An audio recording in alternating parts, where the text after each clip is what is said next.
Let's talk about the buffer tubes on these Roggio Arsenal receivers.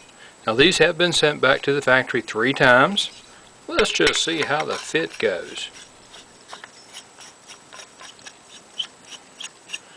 Very nice fit. It's been retapped, no problem.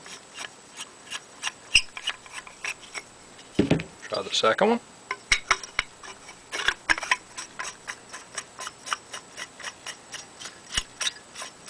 Boom, very good fit. Now let's try the third one, see how it goes up in there. See, going in nice and crooked. See that nice fit right there? I don't know if the camera will show you, but whoever tapped it put it in crooked.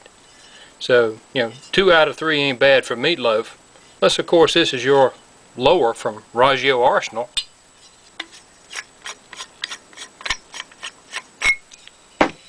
One, two, three. Hope you're proud of them.